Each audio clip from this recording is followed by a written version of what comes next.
없을 것 같아요. 감히 이 자리에 설 수 없는 부끄러운 자입니다. 하나님 앞에 진실된 마음으로 나아가는 것이 생각보다 굉장히 중요합니다.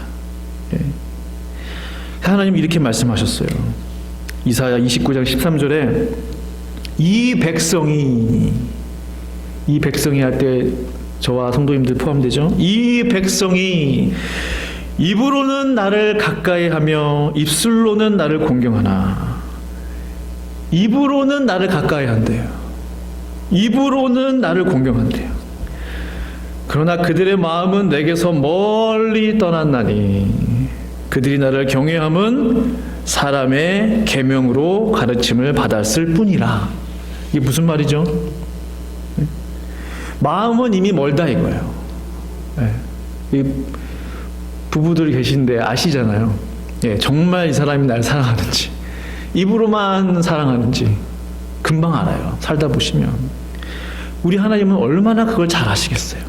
우리 마음의 중심을 보시는데 얘가 나를 사랑하는지, 입술로만 나를 사랑한다고 말하는지, 입술로만 공경합니다라고 말하는지, 정말 중심에서 나를 경외하고 공경하는지 우리 주님이 아신단 말이에요. 하나님 앞에 숨길 것이 없어요. 사람의 계명으로 하나님을 경외하는 것을 배웠다는 거예요. 종교적으로 하나님 사랑합니다, 하나님 사랑합니다, 하나님 경외합니다, 하나님 경외합니다. 종교적으로 됐어요. 어떤 학문처럼 됐어요. 그냥 가르침이에요. 어떤 교훈적인 도덕이 돼버렸어요. 하나님은 그것을 말씀하고 계시는 것이죠. 그래서 오늘 이 시간 질문 드립니다. 성도님들의 마음은 어떠십니까? 저에게도 하는 똑같은 질문이에요. 같은 질문이에요. 성도님들의 마음의 중심은 어떠세요? 내가 정말 중심으로 하나님을 사랑하는가? 내가 정말 중심으로 하나님을 경외하는가? 오늘 본문 말씀은 잘 아시는 말씀이에요. 새 포도주는 새 부대. 마가복음 2장 22절이죠. 새 포도주를 낡은 가죽 부대에 넣는 자가 없나니 만일 그렇게 하면 새 포도주가 부대를 터뜨려 포도주와 부대를 버리게 되리라. 오직 새 포도주는 새 부대에 넣느니라 하시니라. 새 포도주는 새로운 하나님의 은혜라고 생각해 보죠. 뭔가 새롭잖아요. 하나님의 기름 부으심, 새로운 하나님의 어떤 역사, 하나님의 새로운 일, 그런 것들을 의미하겠죠. 가죽 부대는 뭐예요? 가죽 부대는 내 마음이죠. 내 마음의 그릇, 내 마음의 어떤 중심, 그게 가죽 부대예요. 그렇죠? 그 가죽 부대에 하나님의 새 포도주를 담는 거예요. 새로운 포도주의 은혜를 온전히 누리기 위해서 어떻게 해야 되죠? 오늘 본문은 아주 간단하게 결론 지어요. 사실은 새 포도주를 담기 위해서 뭘 준비하라는 거예요? 새 부대를 준비하라는 거예요. 새 부대를 준비하라는 거예요. 먼저 너의 마음의 주머니를 바꾸라는 거예요. 왜? 새 포도주를 우리가 맞이해야 되기 때문에. 낡은 가죽 부대로는 새로운 하나님의 기름 부으심을 담을 수가 없다는 거예요.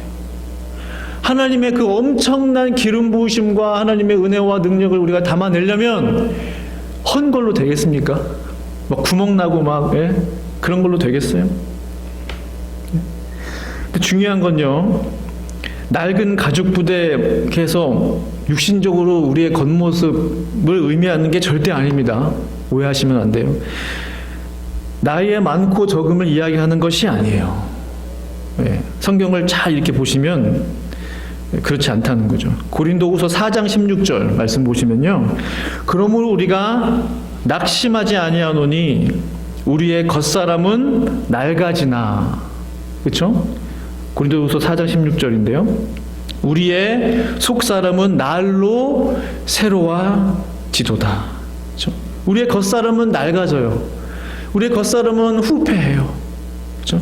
그러나 우리의 속사람, 우리의 속주머니, 우리 마음의 가죽 부대는 날로 어떻게 된다고요?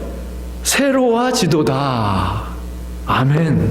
그죠? 아멘이죠. 결국 우리가 저 천국에서 우리의 겉사람이 사는 게 아니잖아요. 예.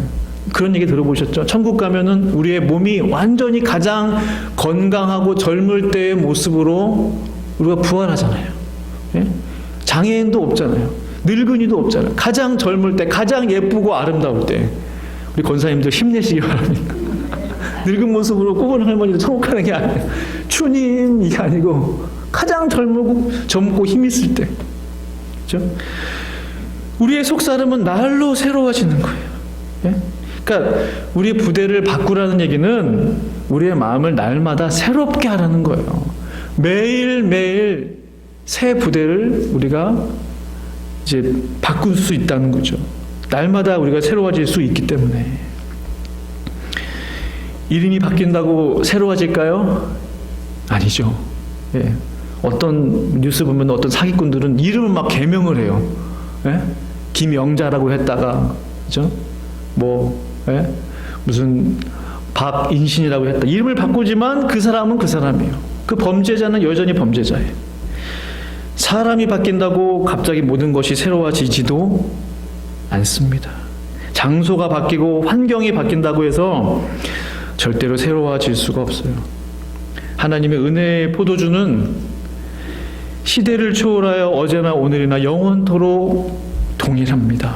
그렇다면 중요한 것은 그 은혜를 담아내는 나의 마음의 주머니, 나의 마음의 가죽 부대가 바뀌어야 새 포도주를 잘 담아낼 수가 있는 것이죠. 자, 그렇다면 말씀드린 대로 하나님의 그 새 포도주는 하나님의 새로운 역사라고 그랬죠. 하나님의 새로운 기름 부으심이라고 그랬죠. 그 가치가 얼마나 중요하겠습니까? 네? 하나님의 새 은혜인데 그 은혜가 얼마나 감격스럽고 감사하겠어요.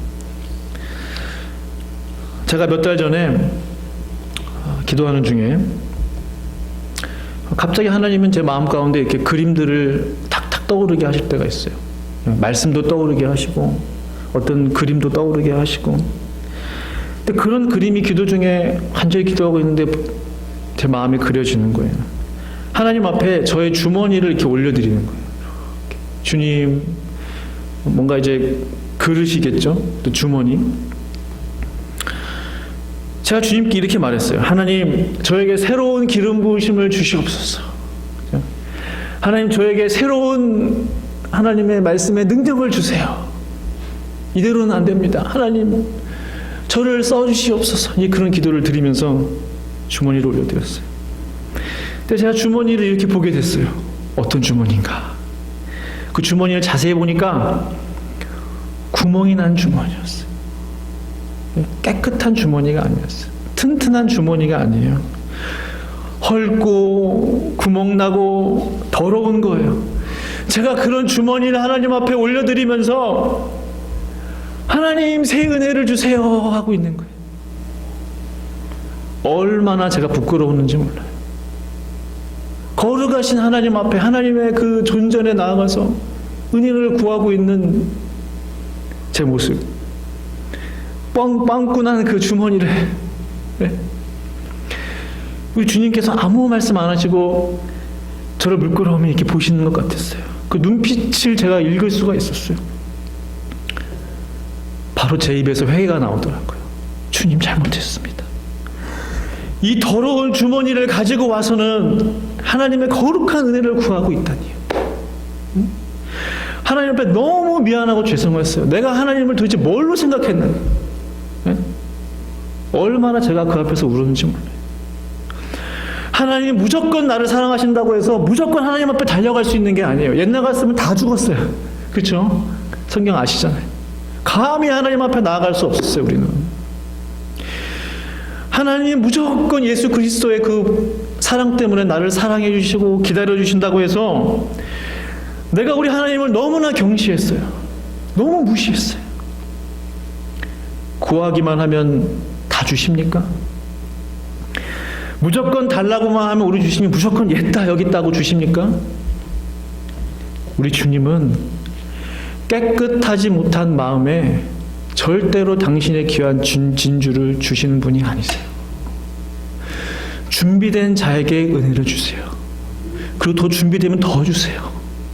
우리가 준비된 만큼, 우리의 마음의 그릇을 준비한 만큼 그것에 관해서 말씀을 전하면 두세 시간을 해도 모자랄 거예요. 하나님의 은혜와 역사는 무조건 임하는 것이 아닙니다. 깨끗하고 튼튼한 새 가죽 부대를 준비하지 않으면 하나님은 역사하실 수가 없어요. 그렇죠? 그것이 하나님의 속성이세요. 다시 말하면 새 가죽 부대를 준비한 자는 하나님의 새 은혜를 누릴 수 있지만 새 가죽 부대를 준비하지 않으면 하나님의 은혜를 누릴 수 없어요. 계속 새는 거예요. 오늘 말씀이 그 얘기잖아요. 새 포도주를 하나님 부어주시는데 계속 새요. 결국은 터져요. 하나님의 은혜가 무겁기 때문에 성경을 보시면 그 새 포도주가 부대를 터뜨린다고 되어 있어요. 그렇죠? 은혜가 쏟아져 버리는 것이죠. 그렇다면 나의 마음의 가죽 부대를 새롭게 하기 원한다면, 정말 그렇게 원하신다면 어떻게 해야 될까요? 무엇을 먼저 해야 될까요? 하나님의 새 포도주를 담을 수 있는 가죽 부대를 우리 모두가 다 준비하기를 원하실 거예요. 분명히. 무엇을 가장 먼저 준비해야 될까요? 한 가지만 오늘 말씀을 나누기 원하는데요. 그것은 바로 거룩한 예배자가 되는 것입니다. 영적 예배자가 되는 거예요. 거듭난 예배자가 되는 거예요. 이것은 가장 중요하고 가장 기본이 되는 것이죠. 그냥 예배자가 아니고 영적 예배자. 영적 예배자는 성령으로 예배드리는 자예요. 성령으로 예배드린다. 무슨 말씀인지 아세요? 우리가 성령으로 거듭나잖아요. 찬송도 불렀잖아요. 성령으로 거듭난 자는 성령으로 예배드리는 것입니다. 이 자리에 우리가 다 예배자로 나와 계세요. 그런데 죄송하지만 혹 영적 예배를 드리는 분과 그냥 예배를 드리는 분이 있을 수도 있어요. 저는 몰라요. 겉으로 드러날 수도 있고 겉으로 드러나지 않을 수도 있어요. 우리 주님은 아시죠? 이 사람이 어떤 예배를 드리고 있는지. 영적 예배는 진정 거듭난 성도가 드릴 수 있는 예배예요. 그렇죠? 마치 물고기는 반드시 물속에서 살아야 하는 것처럼, 그렇죠? 영적으로 거듭난 자는 반드시 영적인 예배를 드릴 수밖에 없어요. 예배가 사모되는 거예요. 물고기가 물을 그리워하듯이, 물 없으면 살 수 없듯이 예배가 기다려지는 거예요. 찬양 시간이 지겨워 이게 아니고 5절까지 있는 찬양이 왜 이렇게 5절까지 있어, 이게 불평불만이 나오는 게 아니고 기쁜 거예요. 하나님 앞에 예배 드리는 게 좋은 거예요. 북한의 지하교회에 대해서 아시죠? 왜 북한의 지하교회 성도들은 굳이 335 모여서 예배를 드릴까요? 혼자 기도할 수도 있잖아요. 혼자 몰래 성경을 읽을 수도 있잖아요. 그러면 아마 잘 안 걸릴 거예요. 그렇죠? 혼자 예배 드릴 수 있어요. 그럼 누가 알겠습니까? 그런데 그들은 꼭 모여서 같이 예배해요. 2사람이라도, 서너 사람이라도. 그 안에 설교자도 있고. 그들은 예배와 자신의 생명을 바꾸었어요. 죽음을 각오하고 숨어서 함께 모여 예배를 드리는 거예요. 그렇죠? 그들은 거듭난 예배자들입니다. 예배를 떠나서는 살 수 없기 때문에 그들이 모여서 하나님 앞에 그 지하실에서 아니면 동굴에서 산속에서 다락방에서 하나님을 예배하는 거예요. 중국에도 지하교회가 있는 거 아시죠? 명목상 삼자교회라고 있지만 정부가 인정해주는 교회. 거기는 예배 드릴 때마다 다 정부 관리들이 나와가지고 예배 감시하잖아요. 마음대로 하나님 말씀 전할 수 없어요. 정부를 조금이라도 비판한다거나 조금이라도 뭔가 도덕적인 설교만 하는 거죠. 교회가 아닙니다. 중국의 삼자교회는. 그러니까 복음을 위해, 예배를 위해 하나님의 마음대로 마음껏 예배드리고 싶다, 그런 사람들이 모여서 그저 북한의 지하교회를 이루고 있는데 그 수가 헤아릴 수 없습니다. 그 수가. 이외에도 수천 년 기독교 역사 속에서 셀 수 없는 많은 주님의 자녀들이 이렇게 영적 예배자로 살아왔다는 사실을 아시죠? 고대 로마 제국 통치 속에서도 카타콤의 그리스도인들은 지하 동굴에서 자신의 믿음을 지켰어요. 지하 동굴에 숨어들어서 뭐 했습니까? 예수님을 주로 마음껏 고백하고 예수는 그리스도라면서 찬양하고 기도하고 예배했어요. 하나님을. 예배가 도대체 뭐길래, 그렇죠? 하나님을 예배하는 것이 도대체 무엇이길래 수천 년 기독교 역사 속에서 그 수없이 셀 수 없는 많은 사람들이 이렇게 예배드렸을까요? 예배에 생명을 걸었어요. 예배에 그들이 생명을 걸었을 때 기독교가 망했습니까? 부흥했습니까? 부흥했어요. 그렇죠? 중국의 문화 대혁명 아시죠? 네? 그때 엄청난 기독교인들이 숙청당하고 많은 사람들이 죽었어요. 이제 중국에서 기독교는 죽었다라고 결론을 지을 정도로, 그러나 수십 년 지나고 나서 뚜껑을 열고 보니 숫자가 더 늘었어요. 더 성장하고 교회들이 부흥했어요. 더 교회들이 건강해졌어요. 이것은 무엇을 의미하느냐? 예배에 생명을 거는 그리스도인들을, 예배에 생명을 거는 교회를 하나님은 절대로 버리지 않는다는 사실입니다. 예배에 생명을 거는 성도들, 우리 하나님이 반드시 지켜주세요. 반드시. 로마서 12장 1절 말씀 제가 준비했는데 함께 한번 읽어보실까요? 자막을 보시면서 시작. 그러므로 형제들아,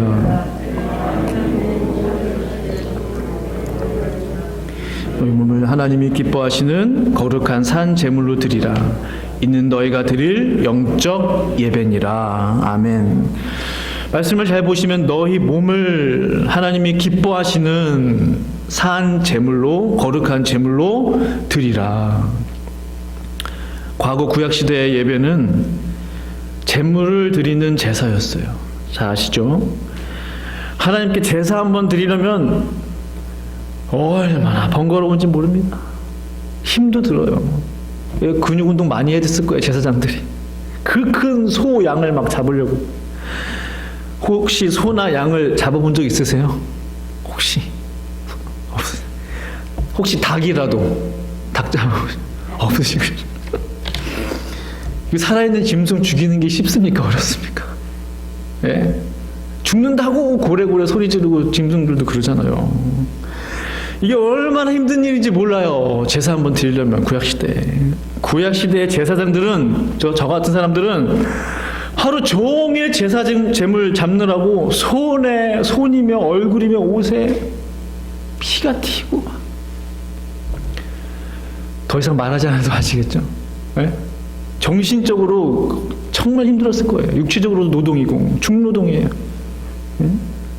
그 다 각을 떠서 다 태우고 막 그런 그 작업들, 물로 씻고 막. 그런데 신약 시대에 와서는 정말 편해졌어요. 제가 제일 편해졌습니다. 저 같은 사람. 예배드리는 성도님들은 어떠십니까? 일단 주일날 와서 앉아 있으면 돼요. 앉아 계시면. 1시간 정도 앉아있는 수고만 하시면 됩니다. 찬양할 때 입을 조금 벌려서 찬양하시면 되고, 헌금 시간에 헌금하시면 되고, 양이나 소를 끌고 오지 않아도 돼요. 예배드리기 위해서. 아주 쉬운 예배가 됐어요. 하나님께서 구약시대에 너희들 정말 수고 많았다. 날 예배하느라고. 그동안 얼마나 고생 많았냐. 정말 힘들게 예배드렸으니까 신약시대에는 좀 편하게 예배드리라고 우리의 편의를 봐주신 겁니까? 네? 어떻게 생각하세요? 그동안 고생했으니까 수천 년 동안. 네?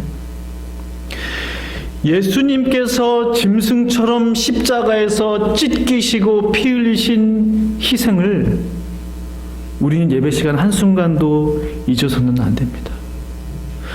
오늘 제가 제 손에 칼을 들고 양을 잡지 않고 예배를 드릴 수 있는 것은 예수님께서 저와 여러분들을 위해 이미 짐승처럼 죽으셨기 때문이에요.